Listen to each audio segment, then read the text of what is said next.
Der D2M Talk. Gespräche zum Wandel der Kommunikation mit Thorsten Ising und Björn Negelmann. Der D2M Talk, jeden Dienstag von 15:30 bis 16:15 Uhr. Ja, hallo, ich darf euch alle ganz herzlich begrüßen hier beim weiteren D2M Talk am Dienstagnachmittag. Mein Name ist Björn Negelmann von Kongress Media und ich unterhalte mich in der Regel hier zusammen mit dem Thorsten Ising an dieser Stelle jeden Dienstag mit unterschiedlichsten Gästen zum Wandel der Kommunikation. Und heute haben wir mal wieder einen besonderen Tag. Der Thorsten ist nicht da. Wir haben zudem eine internationalen Gast, eine internationale Expertin, und deswegen wechsle ich jetzt ins Englische, weil wir vielleicht auch englische Zuschauer haben. I'd like to welcome all on our live talk event here this afternoon because we have an English-speaking guest. We're international this afternoon. Short introduction for all the international followers and watchers and listeners on the podcast afterwards. I'm Björn Negelmann from Congress Media, and we're doing different events and doing this live event talk every Tuesday afternoon, normally together with Thorsten Ising, who is my co-host. And we have always different guests. And today we have Al-Naib here on the show. We had her already as a keynote speaker on our influencer marketing forum 2 weeks ago. Talking with her about the changes in influencer marketing, influencer relation management, the work with influencers is very much important for a lot of brands, for a lot of companies, and certainly there's a lot of trends, evolutions, changes going on, and that's also we want to reflect this afternoon. So what we took out of our event 2 weeks ago, what are her ideas, Sama's ideas about the future of influencer marketing right after the short bumper.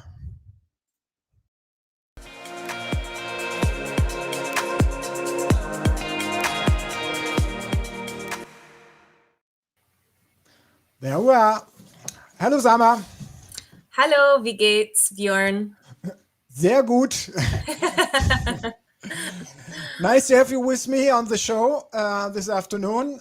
You jumped in on a short notice for one of your colleagues, Jan Warp, who was scheduled normally for today. And, then he couldn't come. And you said, he asked you probably. And you said you jumped in. And I'm very honored to have you again here on our channels. Thanks, Björn. It's always a pleasure to speak to you. So it was a no-brainer for me. Great. So as I said or introduced you, I didn't really introduce you. You are the head of influencer marketing and deputy managing director of digital innovation Europe and Africa. This is already a long title at BCW Global. So at one of the big networks for public relations communications, BCW. And you're in charge of the influencer marketing and some other stuff.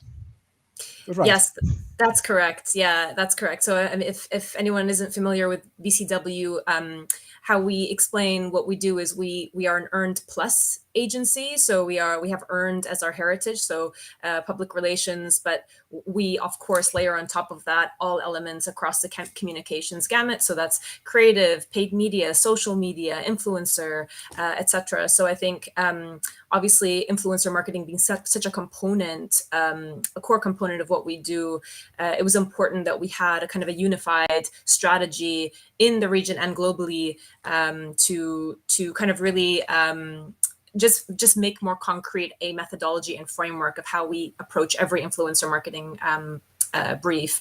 And the way that we approach influencer marketing is very much with earned media or earned, kind of the philosophy of earned. So what we really try to do is not take for granted that we are paying influencers to do what they want us to do.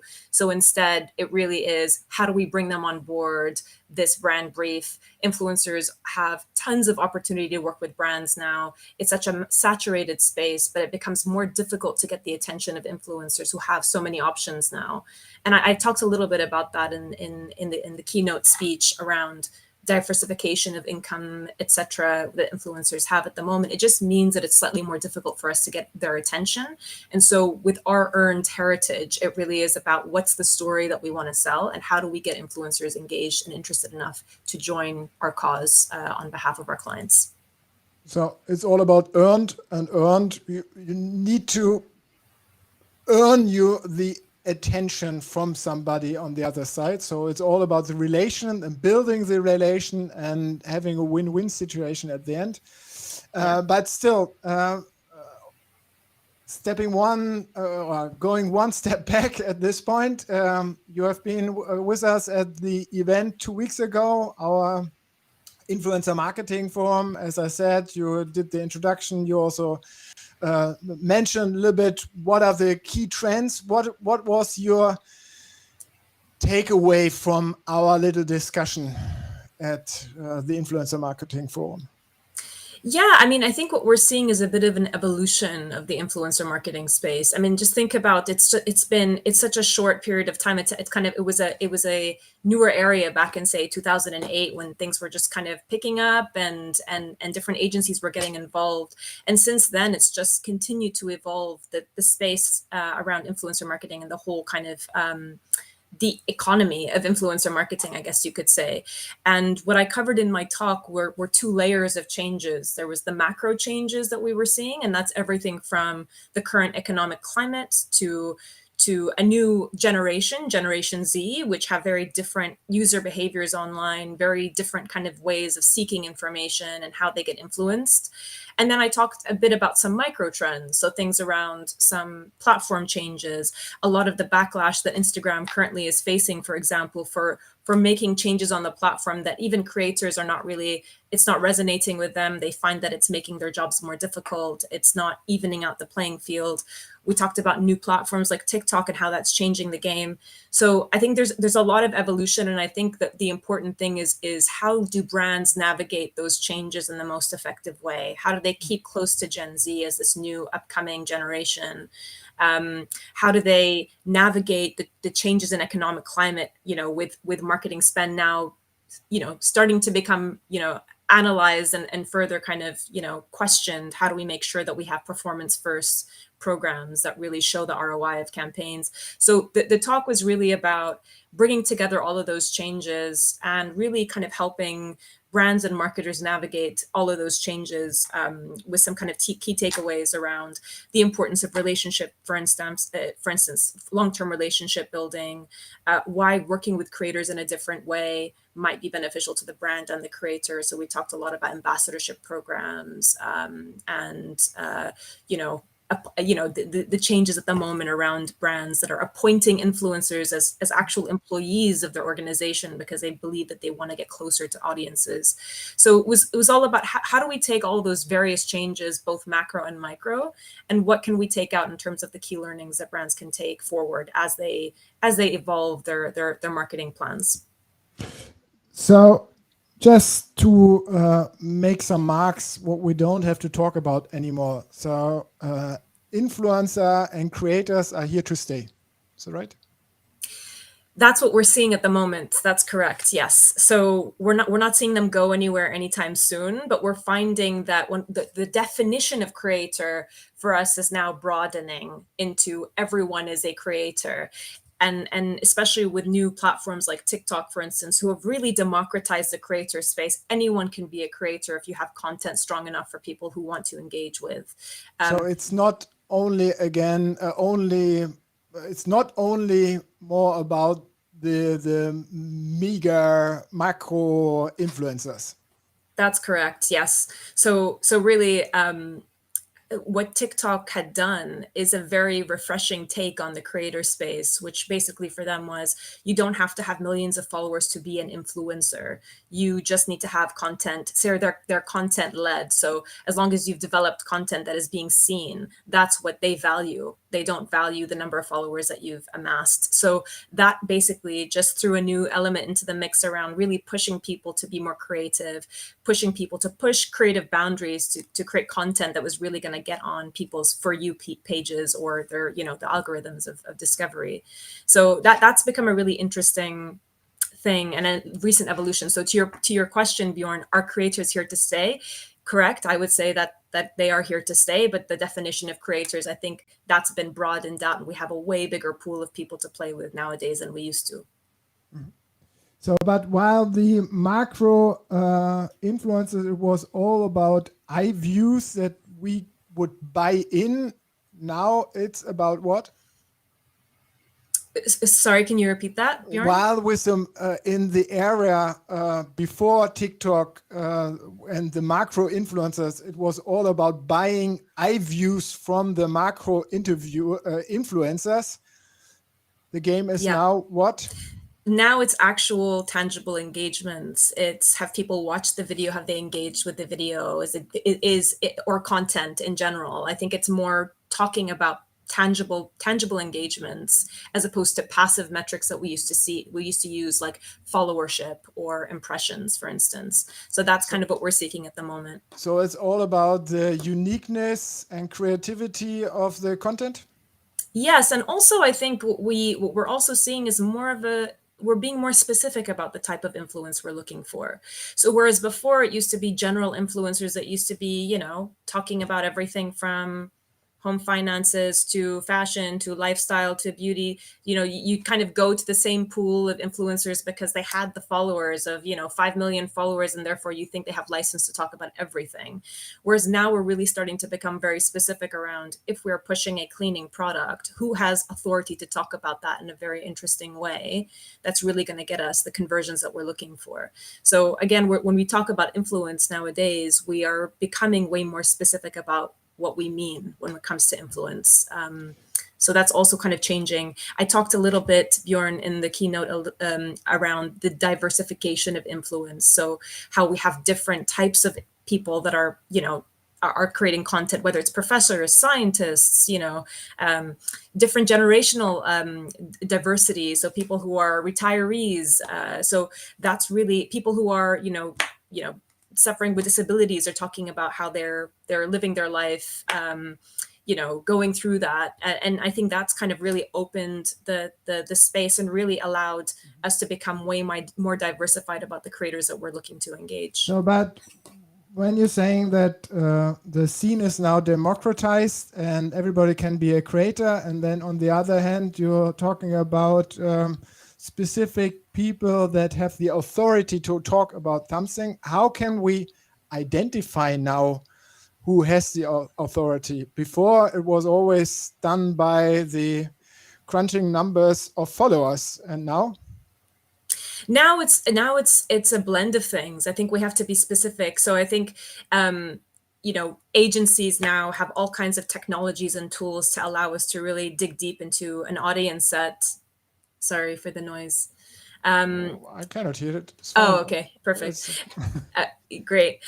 So I was going to say we have all access to all kinds of tools and technologies that are AI based that allow us to really dig deep into conversations around whether it's the COVID vaccine or whether it's about other forms of health topics, and we are able to be very specific about what we're searching for and able to see who are the people that are leading conversations in those areas. And so that just allows us to really be specific about who we're looking for. And when we're looking for those people, we're not just looking for people who have the follower number, because at the moment that what that's proving is that that's kind of it's becoming an increasingly insignificant metric, the follower number. What we're looking for is really who has actually generated tangible active engagements. So when we talk about meaningful active engagements, it's video views, it's actual commentary. So at BCW, we don't we don't, I mean, this is not to plug us, but we have a framework called Truefluence, which is a play on the words true influence, where we really dissect what influence means. And what that is,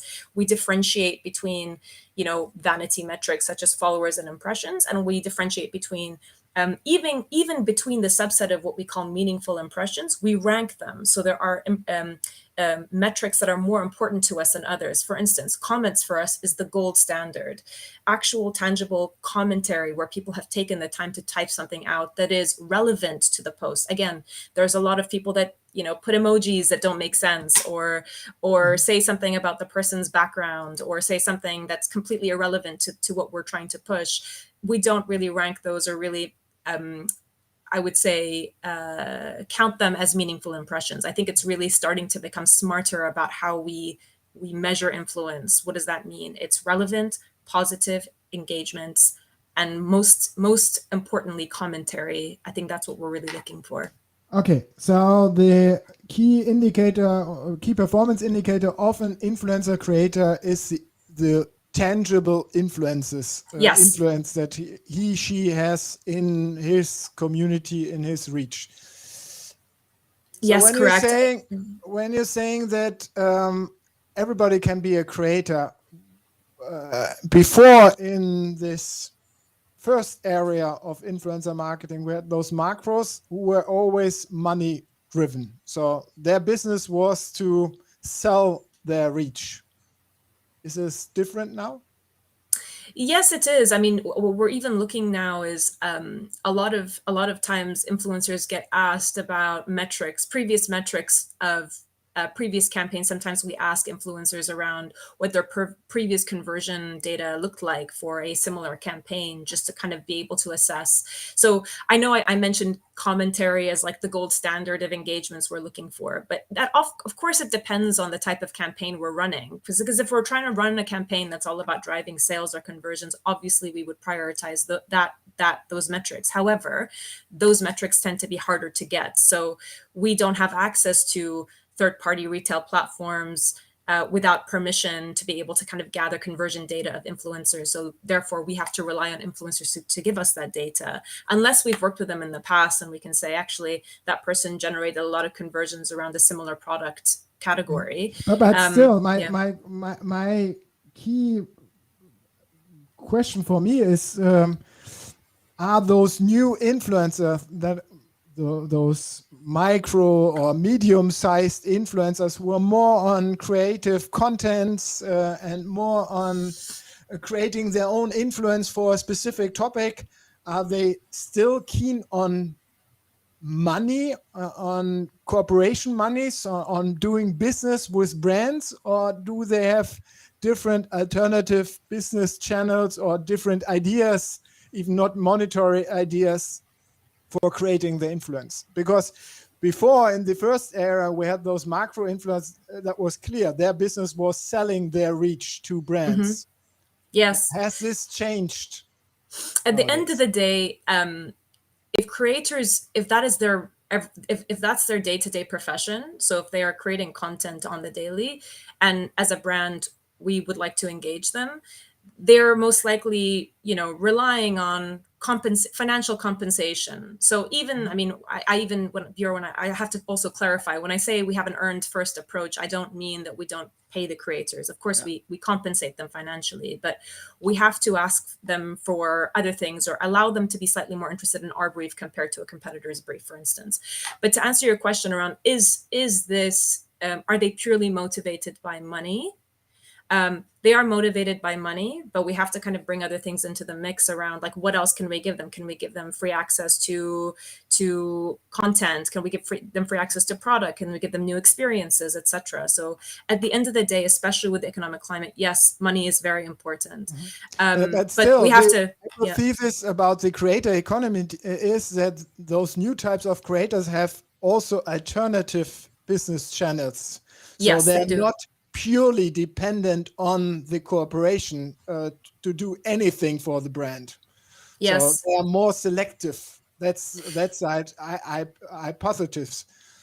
Yes, that's a good point, and that's also something that we covered in the keynote around diversification of income. So, a lot of what we're finding at the moment is many creators have different streams of revenue. So they have obviously their YouTube ads, AdSense. They have different forms of getting compensated by brands. So again, like that's creating content or other forms of collaborations. And then they also have direct, fan to influencer compensation models. So for instance, Patreon, a lot of influencers are now creating exclusive content to people who are subscribing to their to them. And it's a donation based exchange. Even Instagram recently launched a whole feature where you can donate to your favorite or subscribe to your favorite influencer, donate what you like. So yes, that is correct. There is a more of a diversification. So, So while brands used to be, with the diversification of the income channels, has the power shifted from the brands towards the influencers and creators? I would say yes. In regards to the leveraging the corporation power mechanism, I mean. Yeah, I mean, I would say yes and no. Yes, because if you asked me this maybe even 6 months ago or more, I would have said yes. It is moving more from the brands to the creator. And I also, another revenue stream is, again, we're seeing a lot of influencers start their own companies, their own labels, their own lines, working with their own people. So have their own teams. So yes, I would have said probably 8 months ago, there's a bit of a power dynamic or power shift. However, again, with the economic climate today, that's becoming difficult. People are slightly becoming more, picky about what they're spending their money on. And therefore, I'm sure influencers and creators are at least preempting that change in consumer spend, and therefore are going to seek out brand collaborations more so, or at least be open to them slightly more so. So again, it's one of those things with the evolving nature of where we are at the moment. Things can change every month, but I would say, yes and no to that question. Given the economic climate at the moment. Okay, to summarize our discussion, influencers are here to stay, but we have somehow a different kind of creator. Or it's more diverse. It's not only the big ones; it's also smaller ones.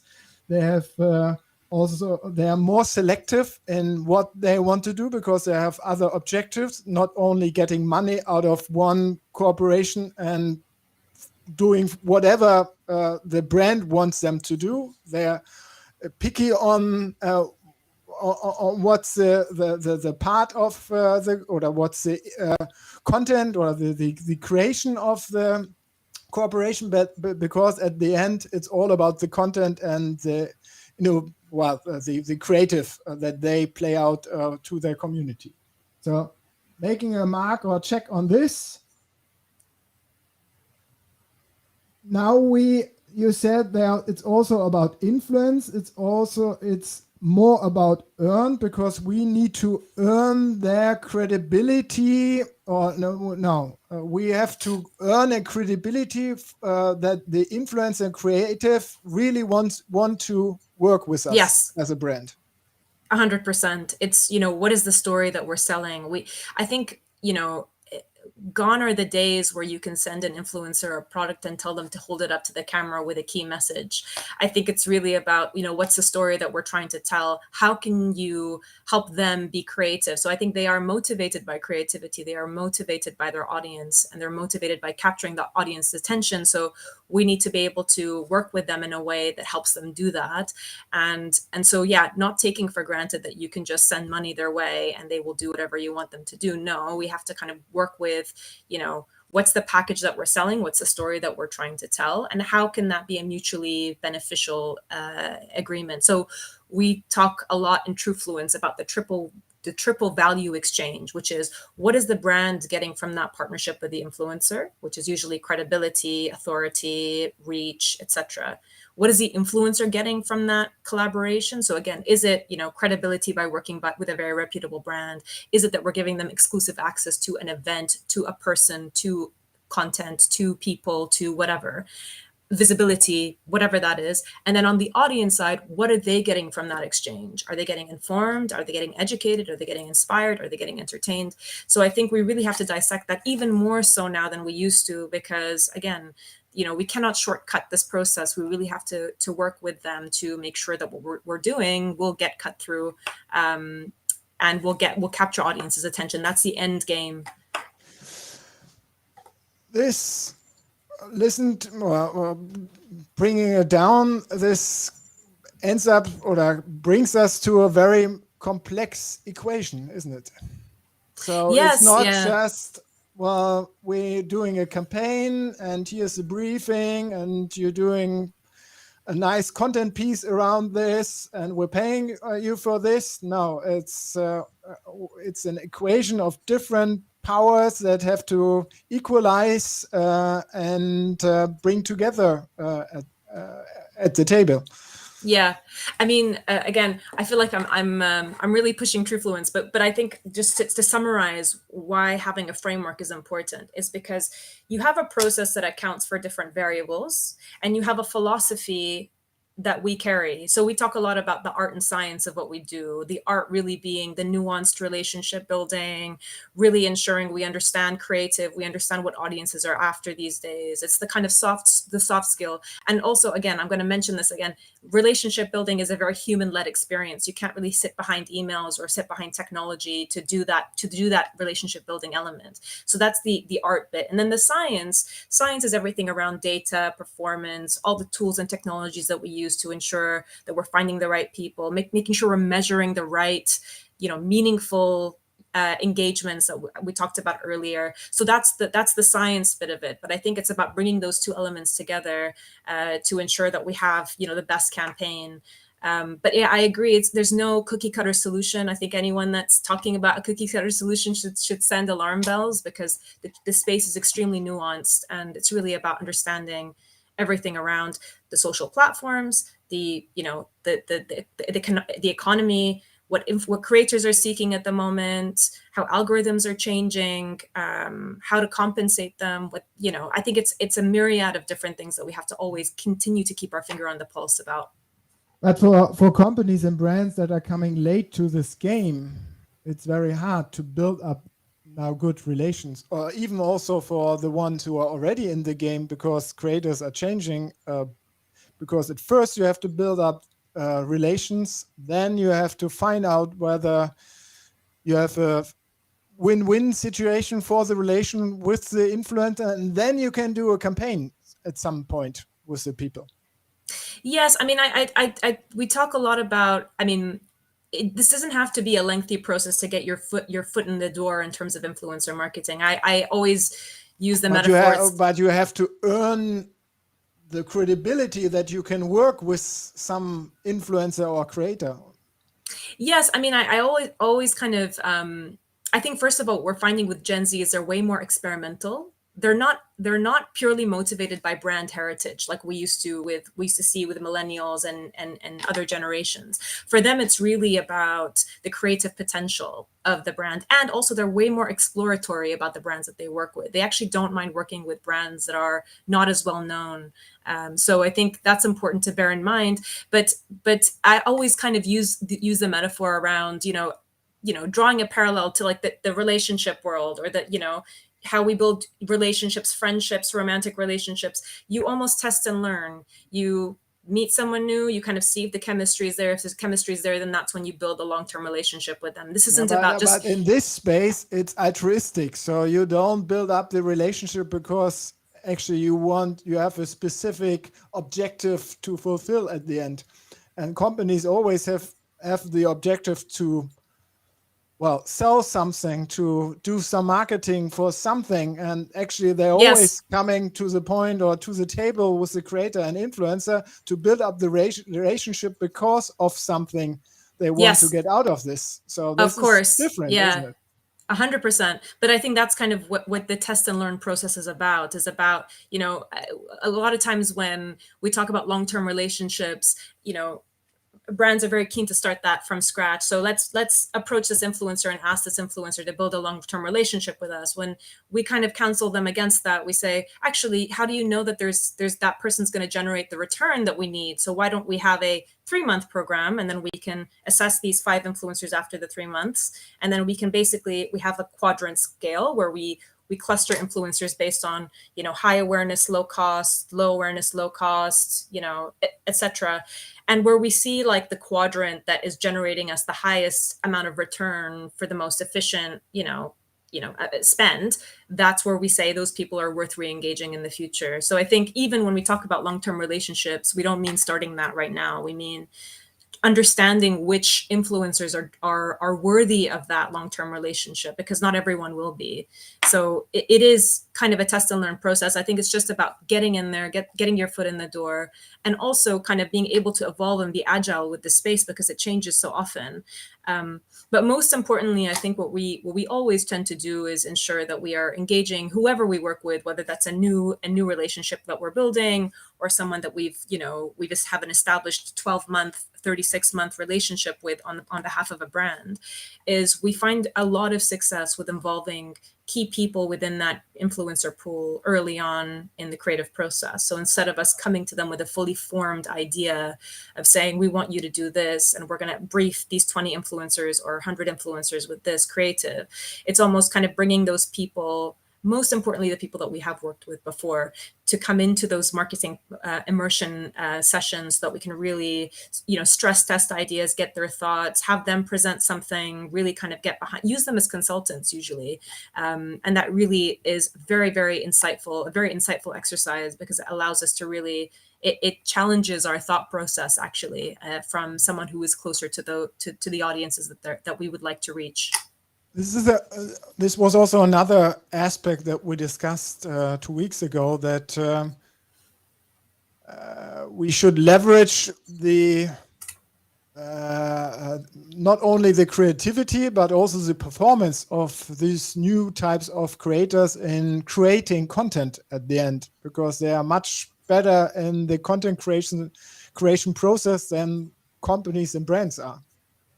Yes. Yeah. I mean, I think also it comes down to the briefing process as well. I think what we're finding is that influencers increasingly want less prescriptive briefs. They want to come to us with ideas. I mean, even when we have the creative platform and everything around the creative brief set, usually what we like to do is not be so specific about what the output should look like. We can have an approval point at the end to say, can we see it before it gets posted? And then that way, just making sure we're respecting their time, because we don't want them to reshoot the content. That's more time on our part, but giving them just enough to play with, and then being flexible about what they bring back. But I think at the end of the day, what we're trying to coach clients on is being slightly more relaxed with that, because sometimes, influencers are people. These aren't, paid media platforms where, clients are really used to being very specific about the key message, and no spelling mistakes, and the creative needs to be on point, etc.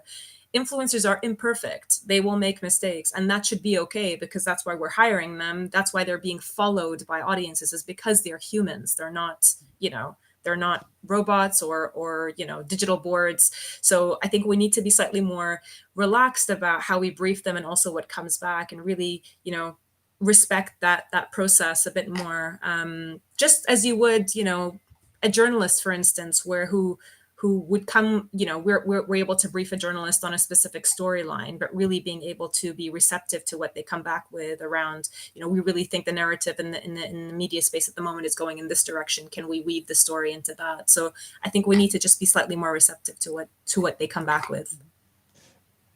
But how can the companies or the organizational members of those companies deal with this situation? To be more reluctant on the situation on the corporation part, and doing less briefings, giving the freedom to create something out there without maybe a strict guideline. Yeah, there's a few things. I think first is more mindset based. So I think they should also be prepared to be on the front line and build relationships directly with influencers to be reassured. And then the second thing is what we always recommend is having an issued preparedness plan. So working with us to ensure that in case things go wrong, in case we've completely missed the mark in terms of the creative, how can we, respond to any audience backlash? And it has happened. And again, this is part of what we talked about in the keynote, is having almost like a reassurance plan to ensure, we aren't gonna, even if we do end up getting this wrong, audiences don't like what we are proposing, and or the influencer themselves goes completely rogue, and we've been receptive, but it doesn't seem to land well and people misunderstand what we're trying to do. I think just having an issues preparedness plan, so the influencer knows what to do, we know what to do, and we know how to respond in a timely way. That's part of what we, that's part of the package around influencers, is really just ensuring that we have safety nets in place as well to allow us to take risks. So looking at your bio, we can see that you're also nearly 10 years in this business, and certainly can evaluate the situation now and compare with situation in 2015 and 2017. Is it more fun, more easy, more complexes, or what is the difference between maybe the three different times? So 2015, 2014, 2015, 2017, just before the pandemic, 2018, 2017, 18, and nowadays. Would you say? Yeah. Well, I see differences in this areas. That's why I mentioned this years. But I would be eager to hear about you, what you're seeing in this. Yeah, I mean, I think you mentioned it. It's way more complex now. There's way more complexity because there are different various changes happening. As I mentioned, there's new platforms that are way more prominent now than they were back in 2015. So TikTok, for instance, that was a real big game changer. With the complexity, is there less fun or more fun? For me as an influencer marketing person, I would say it's way more fun because there's way more that we need to understand. It's less linear. It's less, it just allows for, the challenge is basically interesting because it keeps us on our toes. We cannot be complacent in this space. We have to always make sure that we are being challenged on things. It's more a creative process. It's not anymore just selling something by showing something in a picture or a video. Also, I mean, what works today might not work tomorrow. So, I mean, that's how fast the space is changing. Is the key learnings that you might take away from a campaign that you ran last month might not work in 3 months' time. And so I think it's just about being able to be agile and being able to kind of really change. That's the most, I guess, I would say interesting thing that I've seen in this space. Achieving the project objectives, is it more easier or more difficult? I think it's slightly more complex. It depends actually on what the project objectives are. I think we're seeing definitely more of a shift towards more lower funnel campaigns. So this is about really driving tangible conversions, really making sure that we're showing bottom line impact.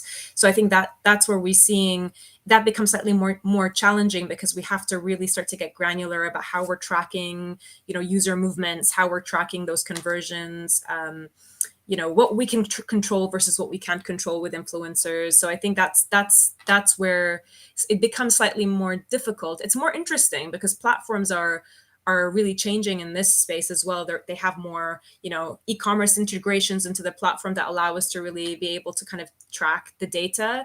So that's obviously been a definite change since, I would say, 7 years ago, 8 years ago. We're becoming more granular. So in terms of achieving performance objectives, I think it's easier in the sense that platforms are able to give us the data that we didn't used to have. And there are more integrations with technologies that we use, like Creator IQ is the technology that we use. They have way more integrations with affiliate marketing programs and Shopify, etc. So that's a really nice integration because it allows us to really see the data of driving those objectives, especially if they're lower funnel. However, achieving those objectives, even if we're able to access the data, that becomes more difficult because that means, we have to understand consumer behavior. We have to understand what drives a creator. We need to make sure that the content is going to get the cut through. We have to make sure, we work with clients in a way that allows them the reassurance creatively, but still that we're pushing the boundaries to be able to get it seen on the feed. So that becomes slightly more complex. So it's not a straightforward answer to your question, Bjorn, sorry, but I would say, great. Yeah, I would say it's a great answer. Complex. Sama, thank you very much. 45 minutes, it was just this short, these 45 minutes, and it was so much into this. So thank you very much for being with me and for answering my questions. Of course. Thank you, Bjorn. Yeah, we see there's a lot of change and motion in this game, in this influencer game, and it's not yet uninteresting. It's more interesting, as you said, and it's more fun, though it's also more complex, and we need a lot of professionalism to make it work and be successful with it. And I think if our listeners and watchers have listened, followed you, answered, there might be some hints and some recommendations that we can follow on. So, building up the credibility and earning the attention on the creator side, and then doing some very interesting creative content piece together with the creators for their communities. This might be a good way to go. Thank you again for being with me. Thank you, Bjorn, and thank you for the amazing questions. Thank you. Thank you for the great discussion. Thank you. Bye. Bye. Take care. Das war der D2M Talk mit Thorsten Ising und Björn Negelmann. Nächste Woche geht's hier weiter mit spannenden Themen und Gästen. Mehr auf www.shiftmarcom.de, der Plattform zum Wandel in Marketing und Kommunikation.